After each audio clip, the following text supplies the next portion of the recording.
So everybody knows that Black Mirror is not the show to watch when you want to have a good time. I went into this fully knowing that, I promise you I did. But even with that knowledge at the front of my mind, I still was not prepared for just how uncomfortable this episode was going to make me.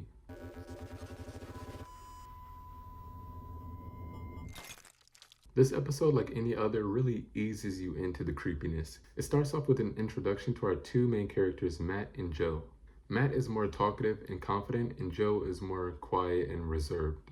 Both of them have worked at this remote outpost for about the last 5 years, but neither of them really seem to like being there. They seem relatively normal, but we later find out that neither of them are who they seem to be.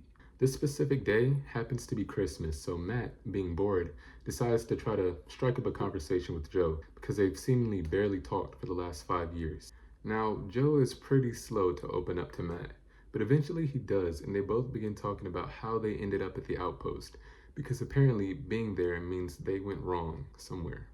Matt is the first to share his story, and he begins talking about his time as a relationship guru, if that's what you'd want to call it. But remember, this is Black Mirror, so the chances of this story ending well are slim to none. What Matt actually does is help nervous guys talk to women that they otherwise never would have spoken to.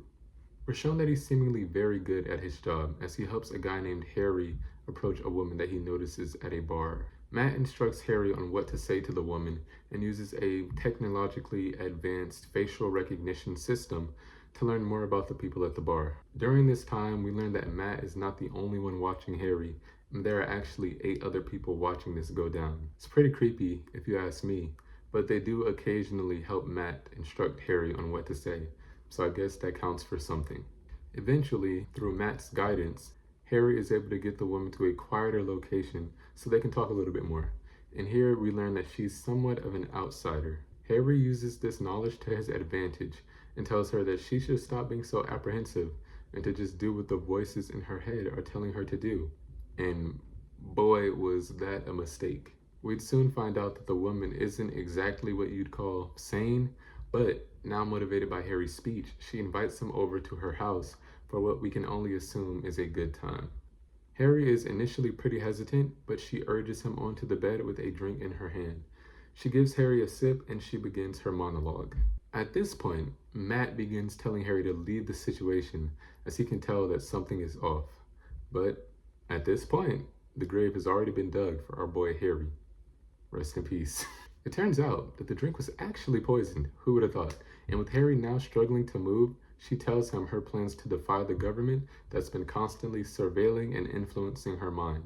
Her plans consist of drinking the poison so that they can no longer use her, and unfortunately for Harry, he unknowingly added himself into that plan. As we watch the deranged woman force the poison drink down Harry's throat, Matt races to hide the evidence of the crime that has occurred just in front of him. And just like that, Harry is no more. Eventually, Matt's wife finds out about his involvement in Harry's death and blocks him. In the aftermath, she leaves Matt and takes custody of their daughter.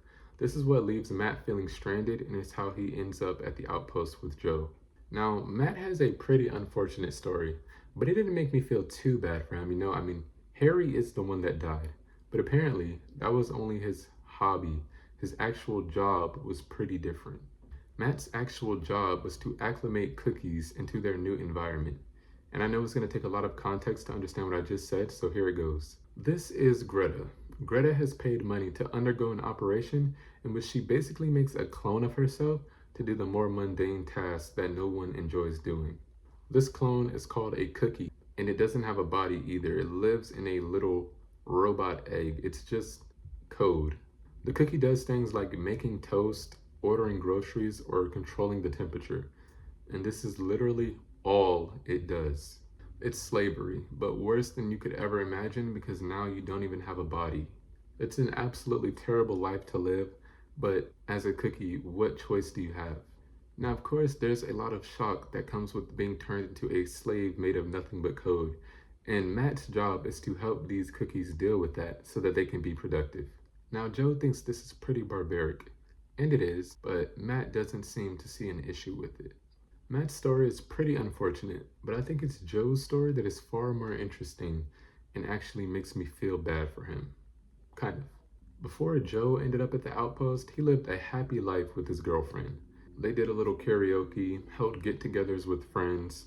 Things weren't perfect, but they were happy. Well, one night after their friends had left, Joe found a positive pregnancy test in the trash. Shocking, I know. So after Joe finds this, he immediately brings it up to his girlfriend. It makes sense, right? Now, Joe's pretty happy about this and made sure to let his girlfriend know. But unfortunately for him, his dreams were immediately crushed. Joe's girlfriend tells him that she does not want to go through with it, and Joe tries to reassure her that they can make it work, but her mind is already made up. Joe keeps pressuring her to talk about it, and she keeps shutting him down.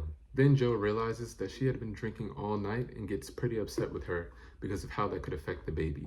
It's too much for her to deal with, and this leads to her blocking Joe. So now they can't hear, speak, or see each other besides a gray silhouette, which leads to him throwing a potted plant at the wall before storming out.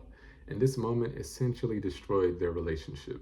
Joe's girlfriend leaves the house the next morning, and he tries to think of ways to work things out with her when she comes back, but she never comes back. And because of the block, he has no way of getting in contact with her. Sometime later, though, Joe does end up seeing her again in town and notices that she's pregnant, which means she decided to keep the baby.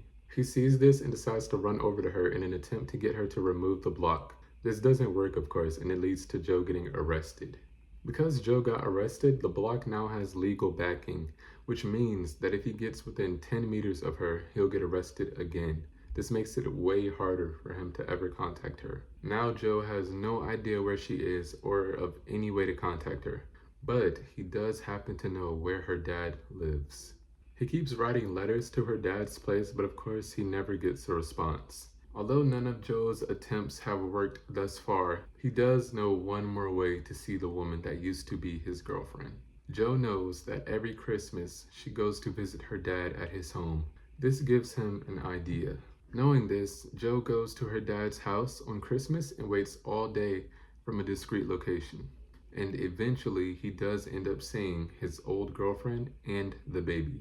Joe acknowledges to Matt, who's listening rather intently, that he knows it sounds stupid, but Joe explains that seeing something was better than seeing nothing. So, it became an annual tradition for Joe. Once a year on Christmas, Joe would go to the house and watch them from a distance. He was essentially watching the kid grow up over the years, but more than anything, he just wanted to make contact with them. So one Christmas, when the kid was 4, Joe brought the kid a present, and for the first time, he was able to clearly see that the kid was a girl. He planned to bring the kid another present the next year, but something happened before then. A few months after the visit, Joe was watching TV, where he ended up on the news channel, and he happened to see that his old girlfriend had died in a rail crash. Now this did upset Joe, but there was one silver lining. Because she had died, the block had died with her, which meant that Joe was now able to see his daughter's face. It was almost Christmas, so Joe bought the girl a snow globe. So, on Christmas Day, Joe went to the house and he saw her. He actually saw her. She was finally real. So, Joe gets close to her in an attempt to speak to her, but when she turns around, he saw something that he never could have imagined. The little girl was Asian. Tragic. Now, Joe was white and his girlfriend was white, so you know what that means. There was a little something going on behind his back, is what I'm trying to say. Now, when Joe sees the girl's face, he backs up from the shock. He can't believe that the kid he spent years watching wasn't his. He goes into his old girlfriend's father's house and demands to see his kid. The dad tells him that he has no kid here, but Joe is still shocked at this point and he just keeps weakly repeating that he wants to see his kid. The dad yells at him that he has no daughter there, and out of rage, Joe whacks him over the head with the snow globe. Merry Christmas, I guess. The old man falls to the floor with blood coming out of his head, and Joe sits down without offering him any help. He's still upset from the shock at this point, and that's when he notices a clock on the wall. We flash back to the present and we see that the clock on the wall at the dad's house is the same as the clock on the wall at the outpost. Now Matt, who is extremely focused on what Joe is saying, asks him in a serious tone, then what happened, in order to get him to continue the story. Joe's trauma is resurfacing at this point, which makes it hard for him to continue the story, but Matt presses him on it and he resumes. Joe says after that, he just left. He drove and drove until he found the nearest town, where he slept on the streets and drank. A couple months later, Joe was picked up by the authorities and they wanted him to talk, but he just couldn't. He didn't want to confess because he didn't want it to be real. Matt then asked him what happened to the little girl, and Joe says he only knows what they told him. Matt keeps pressing Joe and asking what they said, but Joe is reliving his past trauma and it begins to become too much for him. While this is happening in the present, the lighting in the room begins to change. Joe is becoming visibly upset, concerned, and confused at this point. He asks Matt where they are and what job it is that they do at the outpost, but Matt ignores his questions and tells him to stay focused on the story. He really wants to know what happened to the little girl. Joe tells him that they said that she stayed in the house after her granddad had died. She just stayed hidden and didn't move. The next day, she realized that no one was going to save her, so she walked outside into the snow to get help. Matt asked Joe how far she got, and Joe, who is crying and hallucinating at this point, just says, "May God forgive me." After hearing this, Matt asks Joe if he confesses. Joe is still crying at this point, and Matt just urges him to let it all out. It's at this point where Joe says that he confesses, and now the reveal of the situation has been exposed. It's not a chat between two acquaintances as we were led to believe. It's actually an interrogation. After Joe confesses, Matt celebrates loudly and says that he's coming out. He then disappears, leaving Joe alone in the room. We then see Matt pull his head out of a machine that allowed him to virtually talk to Joe. He then explains to a room full of detectives how he was able to get a confession from Joe. After hearing this, one of the detectives walks to Joe's cell and tells him that they got a confession out of him, because as it turns out, the version of Joe that we've known this entire time was actually a cookie. It had been taken from the original Joe's brain in order to get a confession from him. Now when the detective returns to the room, Matt reminds her of the deal that they had. They wanted Matt, the expert, to get a confession from Joe in order to be freed of his crimes. Because as it turns out, Matt actually did play a part in getting Harry, the guy who he helped talk to the woman, killed. That story was real. It wasn't made up. They agree to let Matt go, but with one caveat. He has to be placed on the Peeping Tom register. This means that he has to live life being blocked by literally everyone. We flash back to the cookie version of Joe, who's made to live for thousands of years living alone and listening to Christmas music.